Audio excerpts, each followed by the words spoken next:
Today's subject, accommodation. How expensive is housing in the UK right now?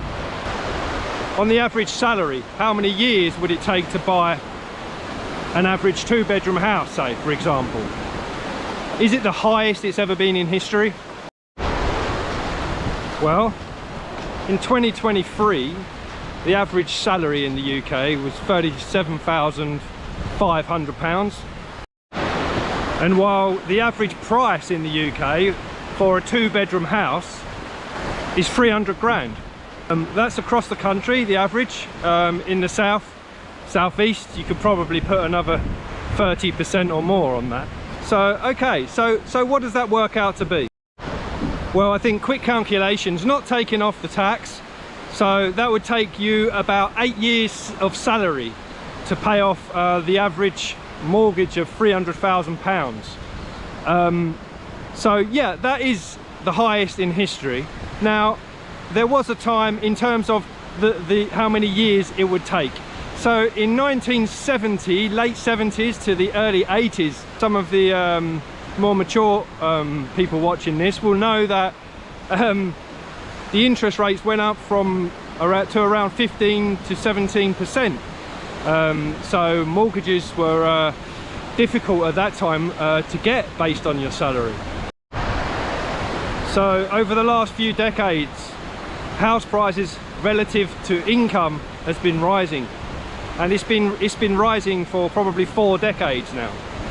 And of course we're all feeling the effects of that. Your average person on your average income now, or maybe young people, are very much struggling with the property market to even get on it. The dream of starting on the ladder, which was there for the last 2 or 3 generations, no problem, it's gone. And then if we're to talk about the rental market, so for somebody who is again on the average salary, and if they're renting in the south to southeast, for example, a 2-bedroom house may cost them on average £1,600. So if that's £1,600, so that's obviously before bills. Now that's around 60%. That's around 60% of your salary. Okay, so again, of course it's a matter of supply and demand in terms of housing, and like a lot of business, when there's a big demand, the prices go up when we're out of supply. So right now, are we out of supply? Well, it's definitely very, very limited. So I can tell you a story about a friend of mine. He's a lot older than me, well, a bit older than me, 65 years old. He was renting somewhere. He'd been there for about 15 years or more. It was a 1-bed flat. It was a one-bed bungalow, and he had his own garden. Never had any trouble with the landlord. Had his dog, had a little dog, and anyway, just a couple of years ago, he all of a sudden he got a letter through the door, and it was his landlord just sort of mentioning that she's very sorry and that she wants to sell. She wanted to help her daughter out or something, so she needed to sell, and she was sorry, but he had 2 months to find somewhere. So he began to look, and he was noticing that there wasn't much out there. He couldn't afford much more than he was already paying because of his situation. He wasn't really working. He was just on the state pension now, and so he didn't have much money, and he was a bit worried about what he might get. But he found some 1-bed places within his budget, no problem. 2 other problems that existed, which was either they didn't have a garden, or they had a garden but they wouldn't allow pets. So he loved his dog, and he thought, what am I going to do? And time went on, and he kept looking, and before he knew it, he had 2 weeks left, and he started to panic, as you would. So he had an idea, and last time I spoke to him, he was still living this way. For some of you, you may feel he's sad, but actually I think he's quite happy. So he brought himself a new van and he's kitted it all out. So he's made himself a home on wheels for him and his dog, and he has certain places where he can park up, and that's now how he lives. But yeah, I mean, this is, so that's an example where it wasn't necessarily about the price of the rent necessarily, it's the lack of availability there for people. For people that, again, everyone, your home is an important space, you know, should be private, and it should be somewhere that people can just go and relax and not stress about the future. But unfortunately, it's very difficult now for the people at the bottom of the ladder, or even average incomes, as we spoke about. And so making that comparison to, say, at least if I just looked at the rental market in Thailand, for example, I think the average Thai salary is around 25,000 baht. If we looked at your average rent on a house being 4,000 to 6,000 baht, you can see already you're at about 20% or something like that, at the most 25% of the average income. So it's a much bigger space. There's a lot more space to breathe there, isn't there? So yeah, life, of course, they don't have high energy bills either, because just maybe a fan or a bit of aircon. But anyway, so I think that's also the difference. You know, you notice when I come here and I want to just find a property somewhere, there's so many to choose from. So depending on the season, of course, but generally speaking, if you look at an agency here in Thailand, you'll find the availability is quite high, at least for long-term rents. Yeah, so you'll always find something, and there's very little bureaucracy. Just bring your cash, deposit, of course, sometimes 2 months, sometimes just 1 month, and you rent up front. But yeah, and then you sign the contract and you're done, you move in pretty much. But so it's a different system, it's a different country, but I just thought I would just reflect on that a little bit, just to give you, since I'm here and I'm talking about the UK, I guess it's natural to make a little comparison there. Like I said though, different countries. So another point, talking about, of course, it's all perspective. The property market going up is not bad for everybody. Of course, there's many people that are benefiting, the landlords, anyone that's owned a property for the last 10 years, you should have some equity there. That's a great thing for these people. But just thinking about the younger generation and young families, how are they going to do it? How are they going to? You've got to have a dream, right? When you're working hard, you've got to have something to aspire to, and spending 60% of your salary on a flat or something is not much of a dream, is it?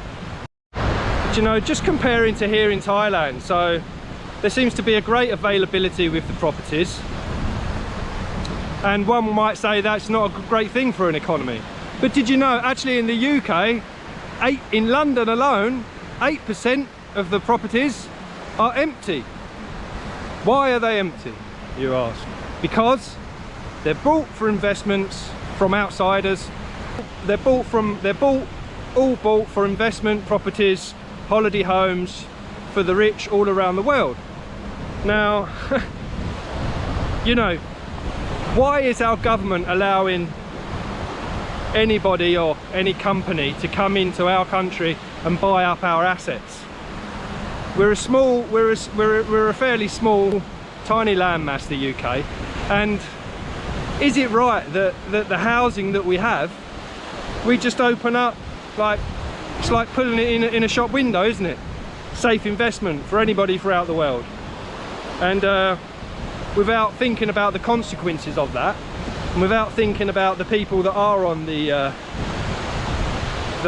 average income, and the younger generations, for who getting on the property ladder, or just even renting, getting on the property ladder for most, unless you get help from their parents, it's probably an impossibility, or extremely difficult.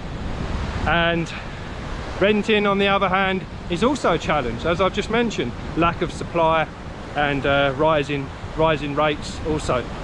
So This is alongside, of course, all the bills which have gone up. So we won't go into that one right now. I think it's just a case of just making light that it's a difficult situation right now for people in the UK. So especially for the younger generation. But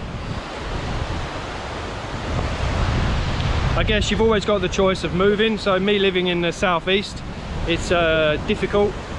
It was the most expensive area in the UK. So, but if you was to move maybe up north, you may have a better ratio than what we've just been talking about. So that's where it just comes to trying to look at the positive in things. Again, you know, the landlords and the owners are making money. That's good for the economy, and so that's a plus. And if you do find yourself, if you're single and young, I don't know, but maybe it's a different path. Maybe it's a different dream. Maybe you just embrace the freedom that comes with not having a mortgage. Potentially, you know, maybe you could just live frugally and travel like me, or just move to a nice place in the UK that is slightly cheaper than where you're from, where you can make some savings, look at alternative livings, maybe like the old guy did. Not for everyone, but again, you've got to look at your options, haven't you? I mean, here right now I guess I'm lucky that I work online, but around about 10% of my salary goes on rent, so that's a better ratio. But yeah, anyway, it's not easy out there, right? So for any of us, so we just keep doing our best, don't we? But just thought I would talk a little bit about that today, about housing in the UK. So what is the solution? So to sum up, you know, I think we're just saying, you know, things have changed. Things do change, of course, but especially now it's more and more difficult for people in the UK anyway, for that younger generation. So yeah, I think that maybe the bigger question is, where does it leave the next generation? I guess there's always a responsibility amongst maybe the older generations to leave something behind to help, but yeah, it's difficult out there, isn't it? So anyway, I should probably thank the situation with the property market, because although I'm not a homeowner, but sometimes you just make the best of the circumstances, and I have to say I'm enjoying life here. Maybe if I was still on a property ladder, then if I still have my property, maybe I would still be here. Maybe I would rent it out, or I would have sold it and cashed in on the equity and probably still end up here. So it's irrelevant. But anyway, you know, I guess if that dream isn't possible right now, look at all the different possibilities in your life, because I'm sure there will be other options, whether it's location, find somewhere beautiful and a bit cheaper, or whether it's just freedom and travel. It all depends, doesn't it? We're globalization happening these days, so I think more than ever people are choosing to live in different destinations. Please, if you've let me know what you think about this. What's your situation? Am I wrong? Of course, it's just my opinion. It's the way that I see that things are. But please comment and let me know how you see it, because maybe you can open up my eyes to something that I haven't already thought about.